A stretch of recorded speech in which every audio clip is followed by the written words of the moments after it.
Hi, I'm Mark Sodja. I'm a repair tech at eReplacementParts.com.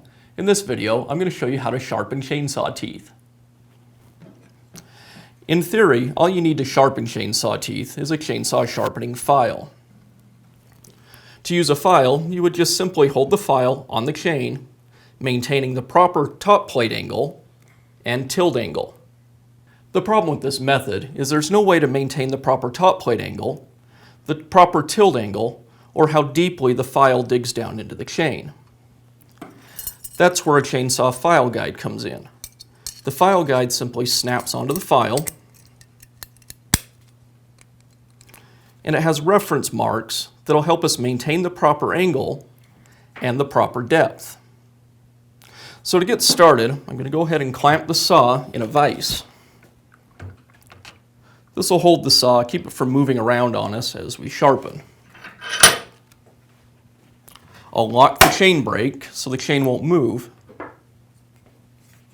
Now we can go ahead and file.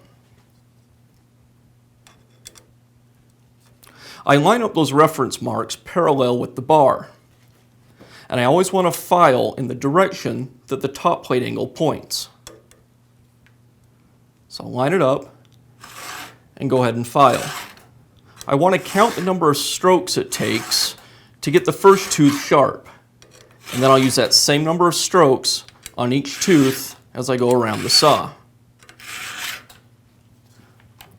I'll go ahead and sharpen all the teeth on one side, and then I'll go ahead and flip the saw around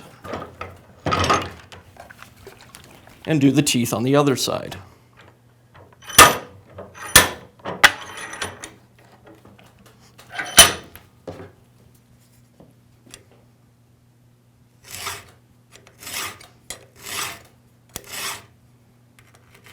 And so on around the saw. Once I have all the teeth sharp, we need to stop and take a look at the rakers. The raker is the piece of metal located right in front of the tooth, and it limits the amount of wood that can be cut at any time. As we sharpen the teeth, we need to adjust the height of the raker so that the proper amount of wood gets to the tooth. You do that with a raker filing guide. The raker filing guide fits over the top of the teeth so that only the raker is exposed. Then I use a flat file to file the raker down to height. And again, I'll do this process all the way around the saw.